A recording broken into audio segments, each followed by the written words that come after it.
ओम नमः शिवाय। नमस्कार दोस्तों, आइए सुनते हैं शिव महापुराण की आगे की कथा। ब्रह्मा जी ने कहा, हे नारद, इंद्र की इस बात को कामदेव ने स्वीकार कर लिया। तदुपरांत वह शिव जी पर विजय प्राप्त करने के हेतु इंद्र से विदा लेकर अपनी पत्नी के साथ चल दिया। जिस समय वह चला उस समय अनेक प्रकार के अपशकुन होने लगे। होने के वशीभूत होकर उसने उन अपशकुनों पर कोई विचार नहीं किया।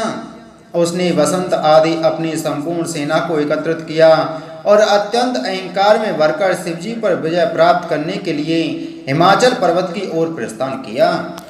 मार्ग में वह इस बात पर निरंतर विचार करता हुआ चला जा रहा था कि मैं शिवजी के ऊपर किस प्रकार विजय पाऊंगा। अस्तु, जब वह शिवजी के समीप पहुंचा उस समय उसने अपनी माया द्वारा सब ओर वसंत ऋतु को फैला दिया। वसंत ऋतु के फैलते ही उस स्थान पर चारों ओर रंग बिरंगे फूल खिल गए तथा लताओं ने प्रकट होकर वृक्षों से आलिंगन करना आरंभ कर दिया। अनेक प्रकार के पक्षी मीठे स्वरों में चहचहाने लगे। जिन लोगों को अपने ज्ञान का बड़ा अभिमान था वे भी कामदेव की माया में पड़े बिना ना रहे। सबका तप और संयम नष्ट हो गया। चराचर जगत में ऐसा कोई भी प्राणी नहीं बचा जिसे कामदेव के बाणों ने घायल न किया हो। यद्यपि यह अवस्था एक मुहूर्त भर की ही रही, परंतु इसी बीच सब लोगों का विवेक नष्ट हो गया। संपूर्ण संसार तो कामदेव के वशीभूत हुआ, परंतु शिवजी और उनके गणों पर कामदेव का कोई प्रभाव न पड़ा। जिस समय कामदेव शिवजी के पास पहुंचा उस समय उसका संपूर्ण बल नष्ट हो गया। कामदेव की शक्ति क्षीण होते ही संसार के सभी प्राणी उसी प्रकार पूर्व स्थिति में आ गए जिस प्रकार की नशा उतर जाने पर मनुष्य होश में आ जाता है। हे नारद, उस समय कामदेव अपने मन में इस प्रकार विचार करने लगा, मुझसे यह बड़ा अपराध हुआ जो मैं अपने अहंकार में भरकर शिवजी का चित्त डिगाने के लिए यहाँ चला आया। अब शिवजी के क्रोध से मेरी मृत्यु अवश्य ही होगी। यह विचार कर कामदेव कुछ समय तक तो चिंता में पड़ा रहा। अंत में उसने निश्चय किया कि परोपकार के लिए यदि मुझे प्राण भी त्याग देने पड़े तो वह शुभ ही है। साथ ही यदि मेरी मृत्यु शिवजी के द्वारा हुई तो मैं भी शिवगणों में गिना जाऊंगा। अस्तु, मुझे मृत्यु का भय त्याग कर देवताओं का कार्य सिद्ध करना चाहिए। यह निश्चय कर कामदेव ने पुनः अपनी शक्ति को प्रदर्शित किया और संपूर्ण संसार को पहले के ही समान फिर अपने वश में कर लिया। शिवजी ने यह दशा देखकर अपने मन को दृढ़तापूर्वक वश में कर लिया और हठ योग साध कर बैठ गए। यह देखकर कामदेव अपने धनुष पर बाण चढ़ा शिवजी की बाईं ओर जा खड़ा हुआ। उस समय तपोभूमि में शिवजी के अतिरिक्त ऐसा और कोई नहीं था जिसे उसने मोहित ना कर लिया हो। वह छिपकर समय की प्रतीक्षा करने लगा।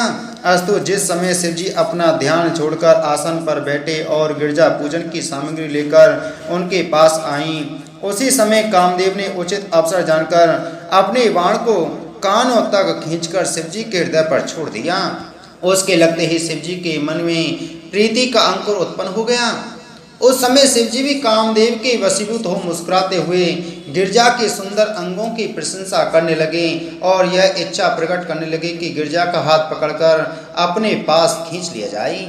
उस समय गिरजा नारी सुलभ लज्जा के कारण संकुचित हो कुछ पीछे की ओर हट गई। हे नारद, यह दशा देखकर शिवजी ने अपने मन में विचार किया कि यह क्या कारण है जो हम इस स्त्री के द्वारा चले गए हैं। ऐसा कौन सा प्रतापी है जिसने हमें ऐसा आचरण करने के लिए विवश कर दिया। यह विचार कर ज्यों ही उन्होंने चारों ओर दृष्टि घुमाई त्यों ही उन्हें अपनी बाईं ओर एक वृक्ष की आड़ में छिपा हुआ कामदेव दिखाई दे गया।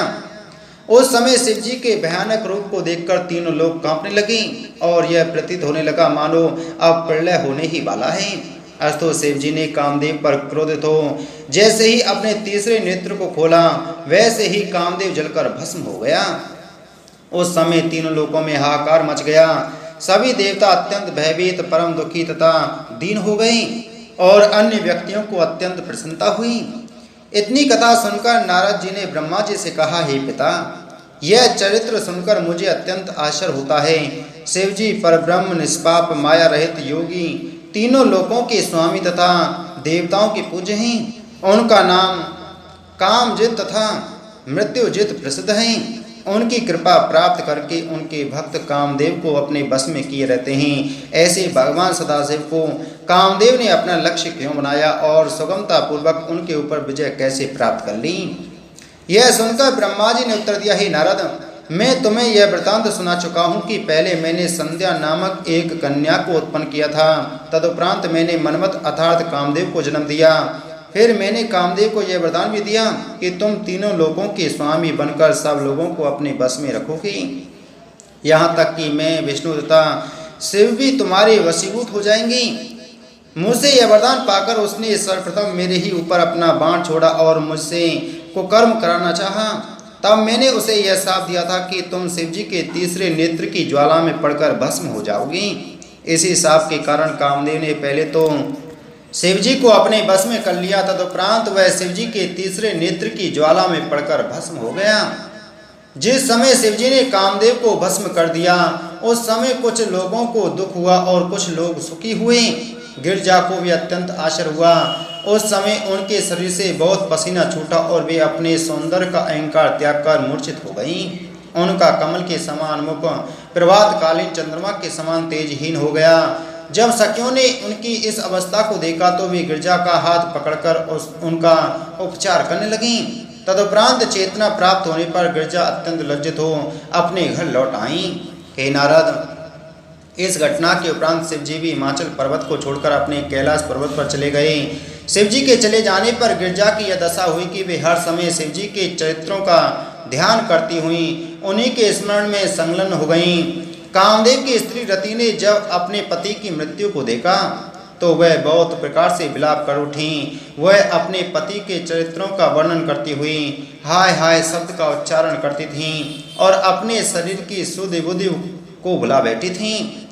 जब उसे कुछ चेतना प्राप्त हुई तब वह अपने पति के शब्द को संबोधित करती हुई इस प्रकार कहने लगी, हे स्वामी, मैंने आपको पहले भी बहुत समझाया था कि शिव जी के साथ बैर करना उचित नहीं है, परंतु आपने दूसरों के बस में पड़कर मेरी बात पर कोई ध्यान नहीं दिया।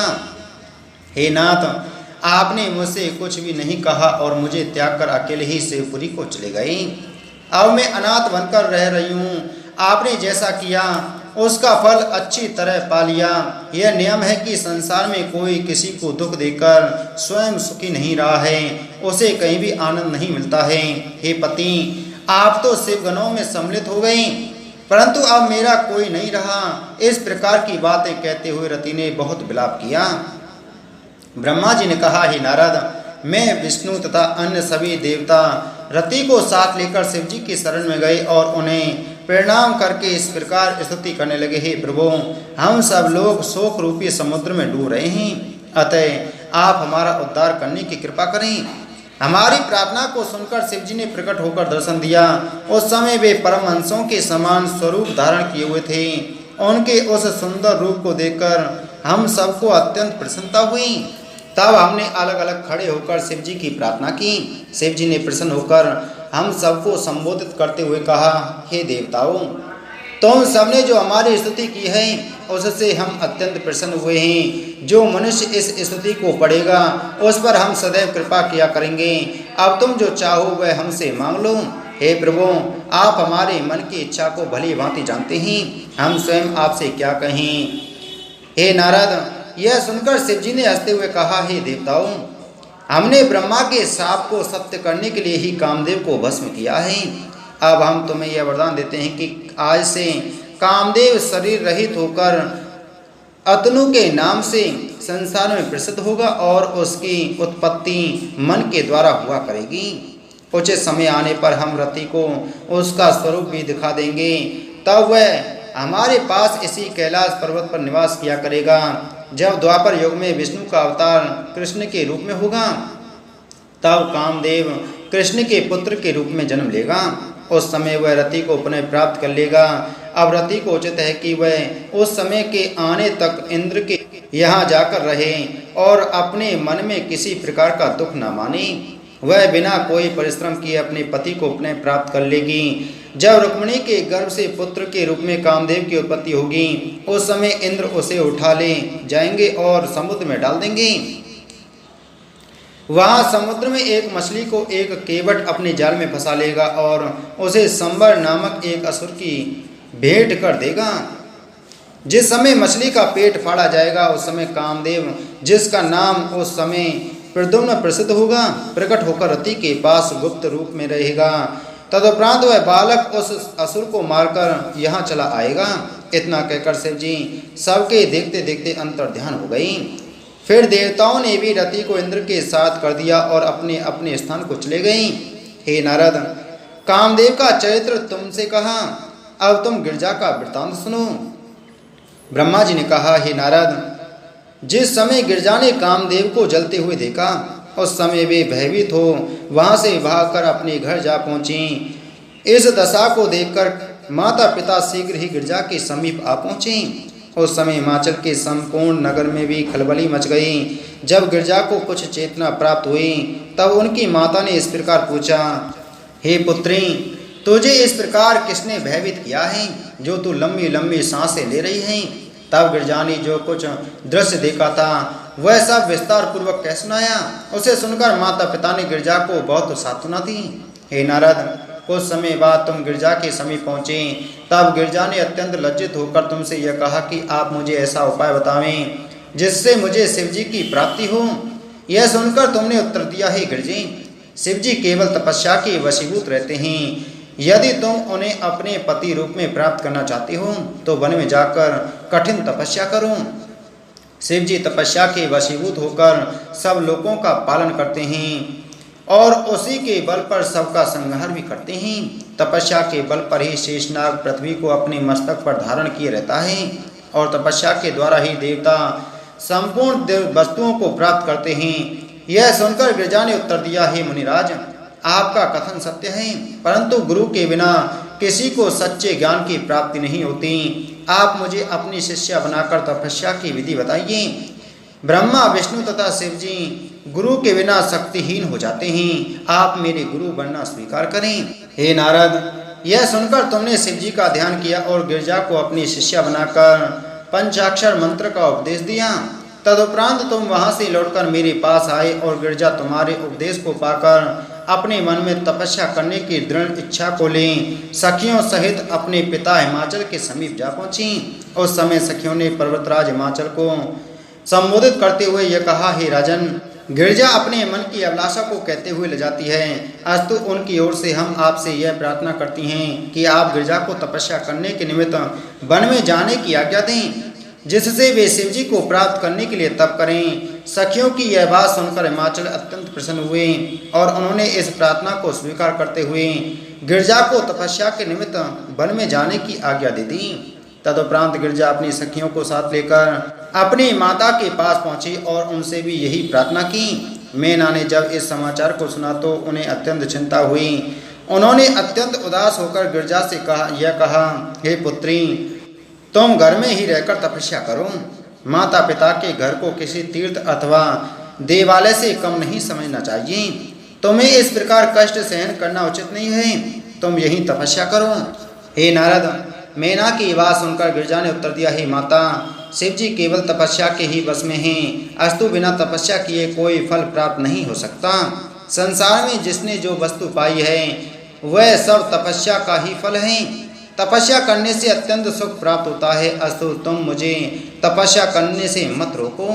यह सुनकर मैना बोली, हे पुत्री, मेरे 100 पुत्र हैं, परंतु तुम उनमें मुझे सबसे अधिक प्रिय हो। मैं चाहती तो यह हूँ कि तुम मेरी आंखों से दूर मत जाओ और यहीं रहो।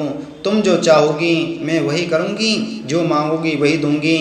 गिरजा ने कहा, हे माता, जब तक मैं तपस्या नहीं करूंगी तब तक शिवजी मेरे साथ विवाह नहीं करेंगे और तपस्या केवल वन में ही हो सकती है, क्योंकि घर का अहंकार मूर्खता, दुख एवं चिंता को प्रदान करने वाला होता है। यदि घर बैठकर तपस्या हो सकती हो तो मुनि तथा राजा लोग वन में कभी न जाएं। यह सुनकर मैना ने फिर चिंतित होते हुए कहा, हे गिरजा, वन में सिंह, हाथी आदि अनेक हिंसक जीव घूमते रहते हैं। तुमने उन्हें कभी देखा भी नहीं है। फिर भला तुम उनके बीच किस प्रकार रह सकोगी? गिरजा ने उत्तर दिया, हे माता, बिना कष्ट उठाए संसार में किसी वस्तु अथवा मनोरथ की प्राप्ति नहीं होती। मेरा यह निश्चय मत है कि शिव जी अपने भक्त की घर तथा बाहर सब जगह रक्षा करते हैं। गिरजा के मुख से इन शब्दों को सुनकर मैना ने उसका मन शिव जी की ओर से हटाने के लिए यह कहा कि हे गिरजा, शिव जी भांग, धतूरा, विष आदि मादक वस्तुओं का सेवन करते हैं। वे नग्न शरीर, अशुभ वेशधारी तथा दरिद्री हैं। भला यह तो बताओ कि उनकी भक्ति करने से तुम्हें क्या प्राप्त हो सकेगा? हे नारद, माता की यह बात सुनकर गिरजा ने उत्तर दिया, हे माता, ब्रह्मा, विष्णु आदि देवता तथा समस्त ऋषि मुनि शिव जी की सेवा करते हैं। वे आदि पुरुष तथा सबके स्वामी हैं। मेरे हृदय में भी अब उन्हीं का निवास हो गया है। वे तीनों गुणों से रहित होते हुए भी अनेक प्रकार के चरित्र करते हैं। अस्तु, तुम्हें उनकी निंदा करना उचित नहीं है। अब तुम मुझे आज्ञा दो जिससे मैं वन में जाकर तपस्या करूं। गिरजा के इस प्रकार के निश्चय को देखकर जब मैना ने यह जान लिया कि गिरजा के हृदय में सचमुच ही शिव जी की भक्ति दृढ़ हो गई है, तो उन्होंने अत्यंत प्रसन्न हो इस प्रकार कहा, हे पुत्री, मैंने तुम्हारे निश्चय को देखने के लिए ही जानबूझकर ऐसी बातें कही थीं। सच पूछा जाए तो भगवान शिव सबका मनोरथ पूरा करते हैं। अब तुम प्रसन्नता पूर्वक वन में जाओ और शिव जी की आराधना करो। इस प्रकार माता पिता की आज्ञा पाकर गिरजा भगवान सदाशिव की स्तुति करती हुई तपस्या करने के हेतु वन में चली गई। जिस समय मैना ने उन्हें जाते हुए देखा तो वे मात्र प्रेम के कारण मूर्छित हो पृथ्वी पर गिर पड़ी। यह देखकर सब कुटुंबियों तथा नगरवासियों ने गिरजा को पुनः वन में जाने से रोकना चाहा तथा वन के कष्टों का वर्णन करते हुए यह सलाह दी कि वे घर में ही रहकर तपस्या करें। उन्होंने सब लोगों को संबोधित करते हुए कहा, हे प्रियजनों, आप लोग किसी प्रकार की चिंता न करें। मैं शीघ्र ही शिव जी का वरदान प्राप्त कर लौट आऊंगी। मुझे वन में जाना ही शुभ है, क्योंकि यहाँ रहकर तपस्या नहीं की जा सकती। हे नारद, इस प्रकार मीठे शब्दों में सबको समझाने बुझाने के उपरांत गिरजा ने ब्राह्मणों को प्रणाम किया तथा अपने लौटने के समय तक के लिए उन्हें कालक्षेप करने के निमित्त बहुत कुछ दान देकर प्रसन्न किया। उन्होंने भिखारियों को भी सब वस्तुएं प्रदान की, क्योंकि भिखारियों को भिक्षा देने से शिव जी अधिक प्रसन्न होते हैं। गिरजा ने श्रेष्ठ मुहूर्त में वन के लिए प्रस्थान किया। उस समय सब लोग उन्हें आशीर्वाद देने लगे। देवताओं ने भी जय जयकार करते हुए उनके ऊपर फूलों की वर्षा की तथा दुदुम्बी बजाई। जिस समय गिरजा चली उस समय उनके बाएं अंग फड़कने लगे तथा सब शकुन होने लगी, जिनसे यह प्रतीत होता था कि उन्हें शिवजी अवश्य प्राप्त होंगे। यद्यपि गिरजा के बन जाने के कारण नगर निवासी अत्यंत चिंतित थे, किंतु अशुभ समझकर किसी ने भी अपने नेत्रों से आंसू नहीं बहाए।